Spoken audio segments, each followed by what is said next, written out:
Assalamualaikum, welcome back to Al-Rumi Channel. Seperti biasa, kali ini kita tak ada review kasut, tak ada review sebarang gadget. Ini adalah sesi sharing, awareness dan education. Ada satu soalan dari seorang penonton bertanyakan pada saya, boleh tak kalau kita masuk maraton dengan berjalan kaki? Tetapi persoalan yang lebih penting adalah, salah ke masuk maraton berjalan kaki? Dan yang soalan seterusnya, mampu ke seseorang itu untuk berjalan kaki menghabiskan full marathon dalam konteks pemula ataupun beginner. Umum tahu jarak marathon tu 42.195 km tu, Masya Allah. Kalau dari nilai ni dah sampai KL lajak sikit, boleh pergi ke belah utara sikit, belah-belah Rawang tu jauh 42 km tu.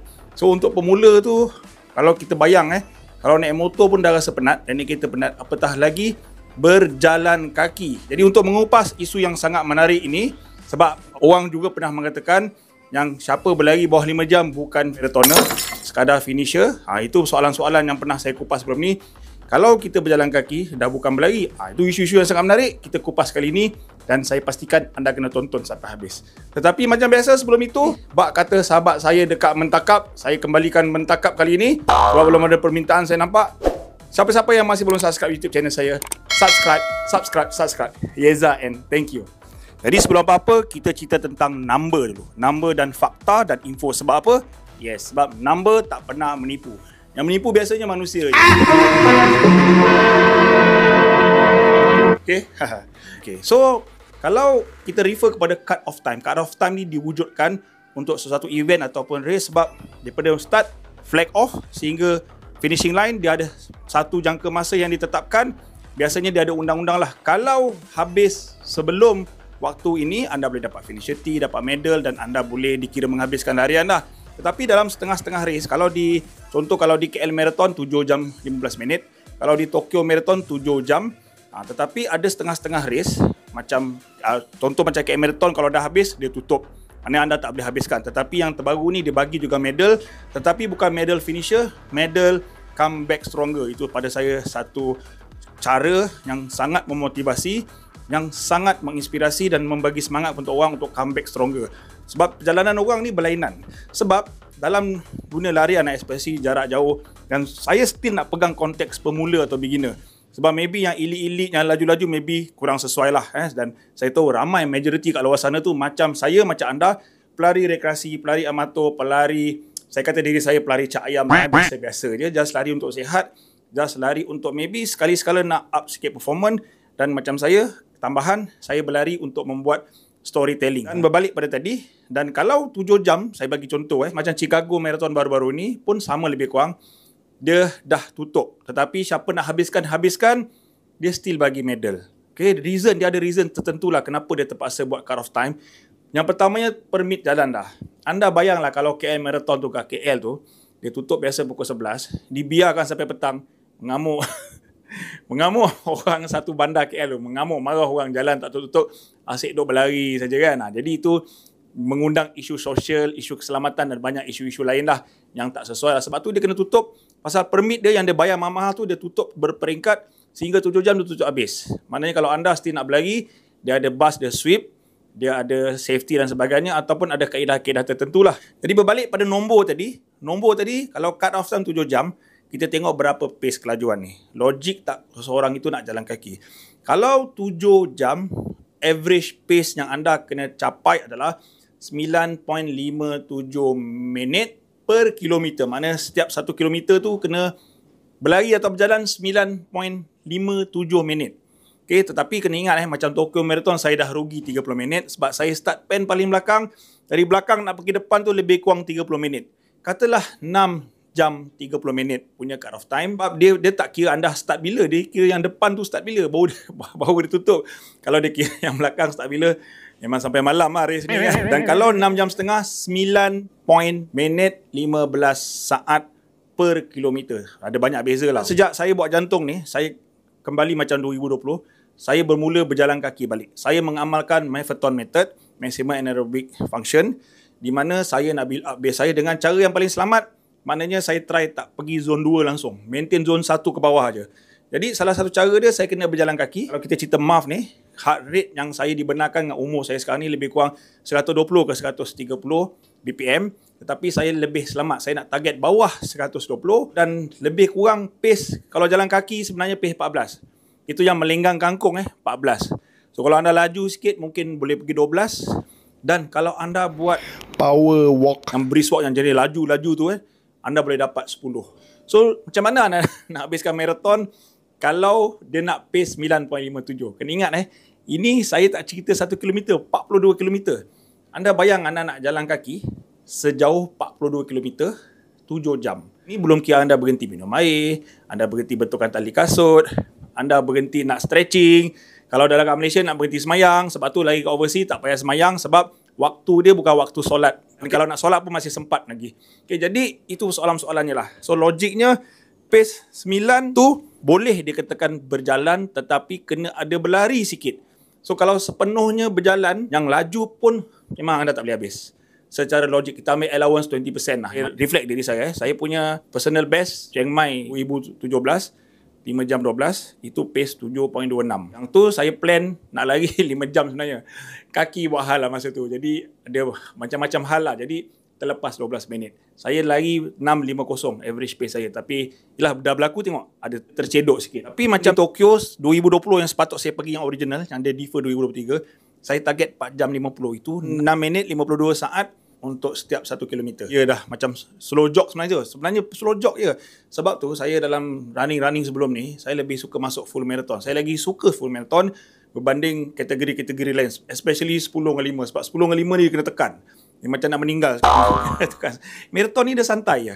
Dan marathon ni anda kini ingat sebab tu orang semua sebut, segala sifu, guru, coach running akan cakap, marathon tu bermula kilometer 25. Sebab di kilometer 25 lah, bila anda dah melari lebih 4 jam, kat situlah drama-drama akan berlaku. Masa depleted lah, cramp lah, kat situlah. Sebab tu training penting. Long distance, LSD tu penting. Mileage adalah king. Janganlah berangan kalau anda tak ada mileage. Nak masuk marathon tu, semua saya dah share dalam video saya sebelum ni. Berapa mileage nak masuk, berapa anda punya training, marathon training, semua dah share. Link ada kat bawah ni, anda boleh tonton. Berbalik pada soalan tadi lah. Boleh ke berjalan kaki? Boleh, tapi kena ada berlari sikit. Masuk dia anda start always slow. Saya dah pengalaman saya masuk marathon. Saya Alhamdulillah semua saya try berlari slow. Ramai babai kat saya. Tapi masuk kilometer 30 yang babai tu saya babaikan dia balik. Dia cramp lah. Kilometer 30. Ini kisah benar berlaku depan mata. Okay, jadi boleh. Kalau 100% berjalan tak boleh. Kecuali ada satu uncle saya nampak dekat Tasik Jannah. Dia main jalan kaki pace 8 babe. Serius. Dia punya cadence laju. Dia punya kaki panjang. Tinggi lebih kurang saya. So, jalan kaki tu still macam lari jugalah. Tapi dia jalan kaki. Sebab orang kata power walk ni, dia ada teknik. Kalau anda dapat memahirkan teknik tu kan boleh. So, boleh tetapi kena berlari sikit. So, yang soalan seterusnya. Salah ke nak masuk marathon ni berjalan kaki? Sebenarnya salah tak salah tu bukan kita yang tentukan. Bukan anda yang tentukan. Tak ada dalam rules. Anda nak register marathon jalan kaki je disqualified. Kalau event jalan kaki berlari tu disqualified. Tak ada. So, kebanyakan orang ni suka buat andaian. Macam sebelum ni dia buat andaian, ada antara finisher dan marathoner. Sekarang ni jalan kaki bukan marathon. In fact, saya sendiri pernah reflect diri saya. Saya pernah ada satu anggapan, kalau jalan kaki ni tak betul. Ketika itu saya tengah dalam tip-top condition lah. Jadi dalam keadaan macam ni ada hikmah dah. Baru saya sedar, tak semua orang boleh lagi laju. Tak semua orang mampu lagi laju. Atas sebab-sebab tertentu. Bukan sebab dia malas training. Bukan sebab dia tak boleh training. Tapi sebab-sebab tertentu. Faktor usia. Faktor tubuh badan, faktor genetik, faktor kesihatan, faktor injury. Yang tu semua sebab tu bila orang habis lambat dalam marathon, anda janganlah tuduh dia malas training. Terus jump to conclusion, dia malas training. Kadang-kadang mungkin dia training nasib dia tak baik. Dia injured, dia cramp, dia melecet. Kasut terkopak. Yang kasut terkopak saya pernah tengok. So dia tak boleh habiskan, susah dia nak berlari. Seksa saya sendiri. Marathon di Tokyo baru ni, cramp teruk. Tu ada cerita dia lah kan. Ada cerita kenapa, mesti ada sebab. Bukan saja-saja. Kecuali memang dia malas nak training. Dan saya percaya, orang yang berani register marathon ni, biasanya dia akan ada training preparation. Walaupun mungkin tak sempurna, tapi dia ada keinginan, dia ada ke arah tu. Kita running ni, saya selalu cakap, running is beautiful. Jadi mentality, mereka-mereka yang running, dalam dunia running mesti sentiasa positif. Dunia-dunia kecam bergaduh macam politik, gaduh bola tu tak sepatutnya berlaku dalam running. Sebab tu saya punya tagline, sebarkan kebaikan, hindari kerugian. Iklan sekejap ya. Dan hari ni juga berita baik, saya buka untuk pembelian. Sebenarnya saya tak suka ambil pre-order, saya suka beli terus, ready stock 5 hari bulan. Harga dia retail RM65 selai. Tapi sekarang ada promotion, very limited. Kalau beli dua sepatutnya RM130. Saya cuma cas RM125. Macam mana anda nak beli, jangan DM saya. Link saya sediakan kat sini. Ada Google Form, anda isi cepat-cepat. Baju akan siap, macam saya katakan 5 bulan. Plastik ni yang lambat ni, bukan baju. Saya akan post secepat mungkin. Soalan seterusnya, bermanfaat ke berjalan ni? Sebenarnya berjalan kaki dan berlari dua-dua ada manfaat. Lebih baik daripada yang langsung tak buat apa-apa. Ini saya nak share dari segi kebaikan, dari segi sains juga. Kenapa berjalan kadang-kadang dalam satu angle perspektif ni lebih baik daripada berlari? Sebab bila anda berlari high intensity, dia membakar gula. Apabila membakar gula, dia merangsang hormon lapar, hormon ghrelin. Okay, apabila anda lapar, anda ada tendensi untuk makan lebih banyak. Sebab tu kita perasan dah running banyak, ada LSD banyak, lepas ni kena melantak. Itu benda-benda normal lah berlaku. Apa yang masuk high intensity tu? High intensity anything lebih 70%. So kalau anda punya maximum heart rate, saya guna yang paling straightforward pengiraan. So kalau anda punya umur, macam saya reflect diri saya 220, tolak umur saya 47. So saya punya maximum heart rate adalah 173. Jadi daripada 173 tu, saya kira di bawah 70 atau 60%. Jadi heart rate saya memang betul lah MAF tu. Tapi MAF ni even lebih rendah pasal dia nak lebih selamat. Kalau anda duk bantah high intensity, dia bakar gula. Tetapi apabila anda buat low intensity, masa dia maybe lebih panjang untuk mendapatkan kalori burn yang sama, tetapi dia membakar lemak. Yang ini yang lebih berkesan kalau anda nak lost weight. Sebab tu saya pernah banyak kali cakap, berlari boleh kurus, tetapi kena ada incorporate dengan aktiviti-aktiviti lain seperti strength dan pemakanan dan sebagainya. Kalau berlari semata-mata, susah juga nak kurus. Tetapi kalau anda berjalan kaki, anda berjaga pemakanan dan sebagainya, dia membakar lemak berbanding bakar gula. So, penurunan badan lebih cepat berlaku. Antara kebaikan berjalan kaki ni, kaki tak injet, keselamatan dijaga, impact kat lutut tu memang kurang sangat. Dan yang paling penting untuk orang macam saya ni, jantung saya selamat untuk saya berjalan kaki. Tetapi saya tetap suka berlari. So biasanya dalam keadaan sekarang ni, saya run walk. Anda tengok data yang saya start yang terbaru pagi ni, setelah lebih kurang sebulan lebih saya menjalani angiogram. Anda tengok data ni, kalau anda tengok perasan 5 km, average heart rate saya berapa? Bawah 120, pace 8.5. Saya buat macam mana tau? Kilometer pertama, 2 minit jalan, 1 minit slow jog. Slow jog tu pace 9 dan 8. Lebih kurang lah. Saya kawal lebih kurang macam tu. Kilometer 2 dengan 3 saya dah start tukar lah. 1 kilometer jalan, 2 kilometer jog. Yang last kilometer tu saya buat 3 kilometer jog, 1 kilometer jalan. Saya dapat heart rate yang cantik macam ni. Selamat, tak macam barai, tak buang teruk. Enjoy. Rasa still fresh. Tu satu teknik. Jadi ini baru 5 kilometer. Maybe untuk masa-masa akan datang, ini salah satu teknik yang bagi mereka-mereka yang tak boleh lari laju. Okay, jadi bila sebut lagi laju ni, dalam running ni, lain orang lain motivasi.